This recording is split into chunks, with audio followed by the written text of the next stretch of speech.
Chapter 6. The man walked to the girl's room quickly. It was clear the girl had not bothered to take the key from her door earlier. Despite this, there was no one inside the room. He swiftly opened the door, letting a rush of air into the room. Inside the room, there was a poster on the wall which flapped noisily. Why did she have to be out now? He had told her to stay put, even when she had nothing to do. Without realizing it, he felt like shouting obscenities at her. That being said, the man had fully realized that there would have been no sense to be drawn from his words if he had done so. No matter what he said to her, that girl would just forget everything. Letting out a large sigh, Yasuke Matsuda dropped his line of sight to where his hands were. His hands remained scrunched into tight fists. No matter how many times he tried to relax them, it was impossible. He had lost feeling in them long before. He could still feel Soshin Murasame's neck squeezed between his hands.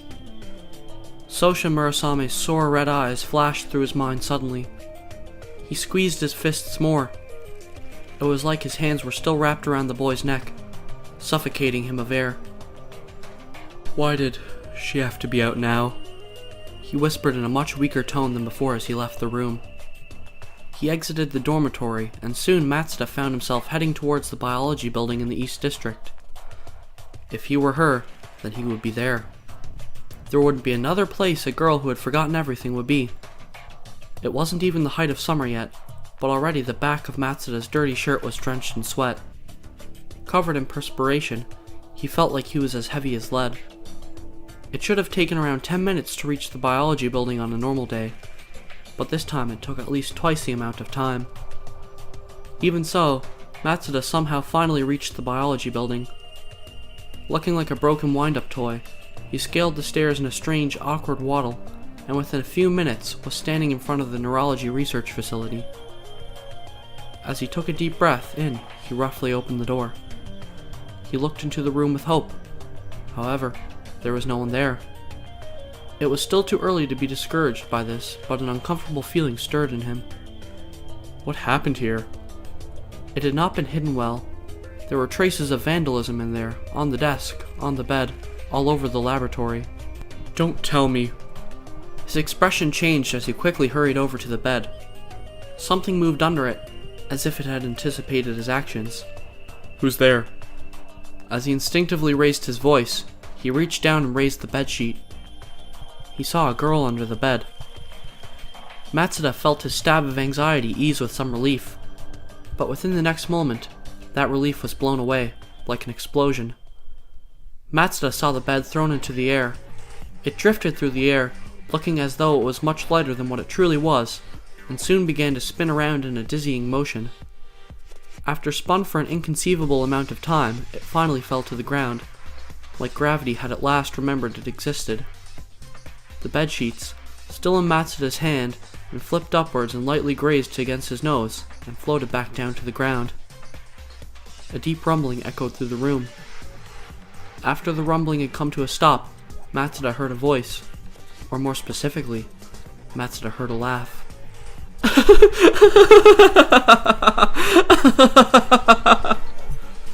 On the other side of the bed stood a girl from before.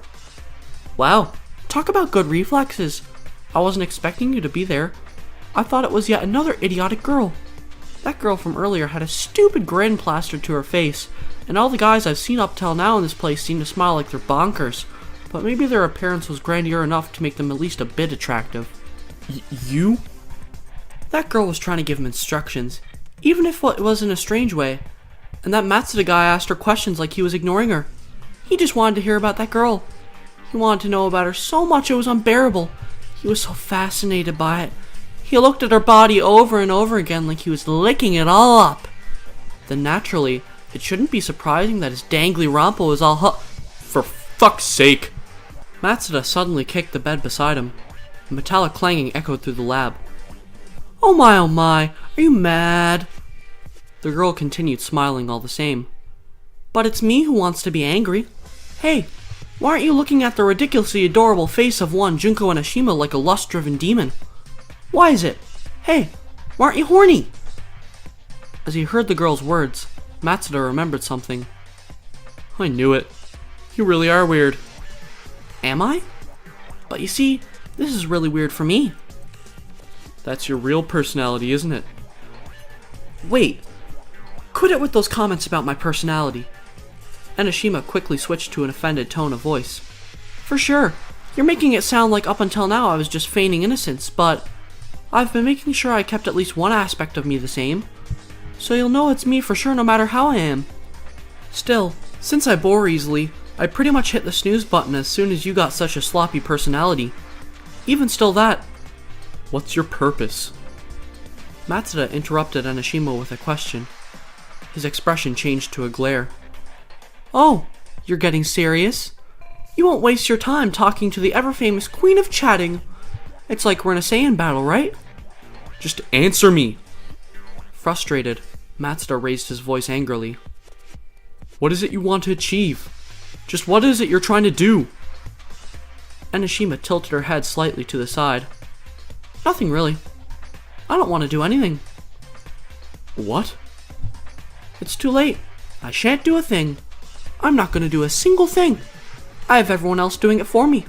Guys like the student council, the headmaster, or the steering committee. And also that girl who you absolutely adore. Everyone is running around, doing my work. Hearing that, Matsuda's face went dark red. You already know? What I'm doing? Whatever are you saying? Enoshima raised her head. Matsuda looked down at her. I've known what you were doing for a very long time now. You've been doing exactly as I intended you to do. So what are you saying? Hey, won't you tell me? Matsuda clenched his jaw at her words. Seeing that, Enoshima quivered with an ecstatic look stuck to her face. Matsuda's face sure is amazing right now. That despair-induced face you're showing me. I'd like to see it more. Become more and more and more and more despair-induced. Fuck off. Matsuda's face contorted into rage. Watching him, Enoshima snorted and chuckled. She placed her hands behind her back as she casually inspected her surroundings. Moving on, though. Matsuda, what is it you plan to do from now on? What do you mean? He immediately responded. Enoshima suddenly reached out and grabbed Matsuda's wrist. Oh no, your hand is wounded. You weren't scratched, were you? It looks painful. Should I kiss it better? Matsuda quickly tried to pull away his hand, but Enoshima held on tightly. Now let's see. These scratches were caused by some other guy, weren't they? It looks like he was probably an honor student, but he was terribly ill, and when he made this wound, he was probably bedridden with shock, wasn't he? How did you know that? I don't know. I just understand. Because it was all part of my plan. Enoshima brought her own face close to Matsuda's pale face and grinned crazily. Gotcha. Just kidding. She then released Matsuda's hand and once again observed her surroundings. Still, I'm sure there's a precious existence you want to protect. That's right. This is disturbingly similar to that thing with your mother. You must feel awful sorry. Oh, speaking of your mother, I can't help but feel that Ryoko Otonashi looks just like her. You know, they have that same kind of atmosphere and stuff. I wonder if they shared some sort of connection or similarity to each other. Or maybe you're the connection. I don't know if it's intentional or not, but it's nice that your friend is so forgetful, just like your mother. I gotta say, it seems like guys today are really into MILFs. You especially seem to like those MILFs who forget their own miserable backstory. As she turned to Matsuda, Enoshima looked up at him persistently. She happily bounced, walking around him over and over again. That's why you wanted to protect her well this time. I get it. You feel sorry for her. Even so, you're troubled. You're incredibly troubled. That's what it seems like after what I've been hearing. Enoshima stood in front of Matsuda. She glared more intensely at him. For real though, what do you plan to do from now on? Matsuda opened his mouth, trying to find words to say to only close it again. His pale lips trembled a little, but he could only muster a glare directed back at Enoshima. Enoshima looked like she had been expecting his reaction, and she began to walk quietly again. I suppose it can't be helped. Oh dear. I'll just have to think about this one a little harder. However, immediately after she said that, she stopped walking. don't get me wrong or anything, she yelled out as she went bright red with embarrassment. I don't really mind if you don't care about it. Still, it's up to me, even though I'm unreliable, and I just can't leave it be. He didn't understand the reasons why. Anashima changed her personality with no context. Matsuda wasn't able to follow along with the conversation's direction at all. She paid no mind to his reaction at all, and started to walk around again as if nothing had happened. Well, I did say I'd have to think about this for a bit. But really, there's only one way to go about things. Anashima circled around Matsuda, as his eyes followed her, and she continued in a very straightforward tone. It's Izuru Kamakura. No matter what happens, he'll end up with the blame. He ran away, and that's fine since he's the cause of the incident they call the worst and largest incident in Hope's Peak Academy's history. In that case, it should be easy to fix the issue with the student council president, and the issue with the guys from the steering committee. Those guys are just trying to cover it up again anyways. Hearing her words, Matsuda muttered inside his head. I knew it.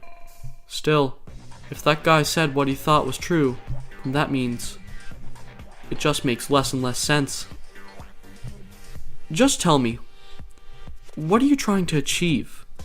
Matsuda asked. You know what? I told you before, didn't I? I'm not trying to do anything! She screamed in a high-pitched voice, and then laughed it off. I'm just leaving this interesting tea party. I've had enough interrupting things. Right now, I'm just existing as a C-list character. I don't do anything else. He didn't know if her words were truly her honest feelings on the matter. No matter how many times she could repeat herself, he would probably never know. Matsuda understood that at least.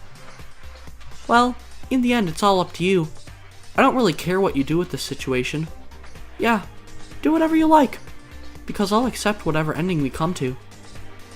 Anashima stopped walking. She stood in front of Matsuda and turned to the boy before posing another question.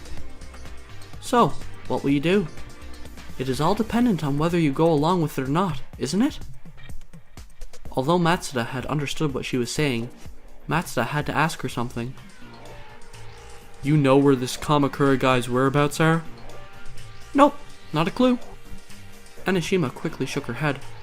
Matsuda frowned. But you said Kamakura would get the blame and nothing... Just relax about it. It'll all be clear soon enough. She interrupted him in a high-pitched voice. I know where the guys who know where Kamakura is are and what they're doing. Soon I'll know where Kamakura is too. The steering committee? Ding dong, correct, Anashima announced with a cocky attitude. If you heard it from those guys, then Kamakura's whereabouts should be easy enough to work out. But even if they did, that doesn't mean I know where he is, right? Anashima remained with a cocky attitude, but her voice deepened. That's right. It doesn't mean that. At that moment, the girl's expression slipped and her face deadpanned, like she had lost interest in everything. But perhaps that is not such a big deal. I mean, if those guys don't say, then it just means that Kamakura's whereabouts remain unknown. Your plan will fail and I'll be ruined. But that's all that will happen, so you shouldn't pay too much mind to it. As she muttered in a monotone voice, Anashima turned to the window and walked towards it. Her eyes filled with melancholy as she leaned against the window and stared outside. The laboratory overlooked the East District's courtyard and the preparatory school's parade. You're talking as if it doesn't matter if I fail. Matsuda raised his voice in a puzzled tone and looked towards Anashima's back. Because it doesn't matter. The girl continued to stare out the window and laughed absent-mindedly. In private, I would always think something along the lines of how despair-inducingly wonderful it must be to put an end to something insignificant as small fish. She said things that she never meant to say. Her words were a reflection of her true feelings that lay in her heart. And that means... You really are weird. Ah, Suz. You don't like that, do you? Anashima looked back and had an innocent smile on her face as if he was mistaken. She had the face of a devil one moment, and in the next she smiled like an angel. She hadn't intended to make either face. That's why he continued to shake as he talked with the girl. He felt more than exhausted. That's right. For that girl's sake, it's not like you can lose. her pure and innocent smile remaining on her face, and Nishima turned and walked silently to Matsuda. You really are someone who's in true love. You're prepared to fight for your love. I bet when they say love is blind, they were thinking of you. Ah, that doesn't mean you do stupid things. Actually, I'm grateful. You're destined to spend an eternity with that person, so I thank you from the very bottom of my heart. And Nishima walked up to Matsuda and didn't come to a stop until finally their toes were touching. She whispered gently to him, "Do your best, Matsuda, because that's what I expect. Defeat the despair you face and let hope win, shining victorious, because that's what I expect will happen." As she whispered quietly, Anashima leaned towards him until their faces almost touched, and then she leaned in more. In the next moment, their lips touched. Matsuda didn't break away. He was puzzled, but he gave up and just accepted it as it was. It was a vicious, long, entwining, violent kiss. After a time that was far too long to be described in a single word, Anashima finally pulled away. In the moments after the kiss, she backed away from him, and in dead silence she walked to the laboratory door. "Where are you going?" Matsuda asked as he wiped his mouth. In return for the kiss, I thought I'd lend you a bit of a hand," said Anashima, laughing, but she quickly stopped. "Wait, you don't need to go out of your way." But his mouth wouldn't move. No, it wasn't just his mouth. His entire body felt numb and was immobile. "Looks like you were caught by such a classic too, Matsuda." Looking at the frozen Matsuda, Anashima looked like she was a kid who had just gotten a beloved toy. She was smiling, overcome by joy. You know, lipstick is a dangerous thing. My lipstick, for example, has been tainted with poison. Poison! It just sounds like a classic, so nostalgic. But don't worry, it's not life-threatening. Anashima happily bounced around Matsuda's still form. Knowing her plan worked, she proudly let her joy show. She finally let herself bounce in front of Matsuda. "Now then, I should give you one final piece of advice." Anashima suddenly switched to a serious expression, like a boxer moments before the bell rings. "You know, in this scenario, only you can make the choice, Matsuda. So think carefully, worry about it, and choose the choice you think is best. Hope or despair. The choices are so diverse and yet surprisingly intricately connected. Anyway, have a good think about it. Think. It's no good. I'm tired now. I wonder if this conversation is just that tedious. Well, whatever. In any case, that's our conversation for now. Goodbye." She brought the one-sided conversation she had started to a one-sided end. Anashima staggered out of the lab. "Wait!" Despite yelling it out, no sound escaped Matsuda's mouth. The boy stood, paralyzed, waiting for feeling to return to his body.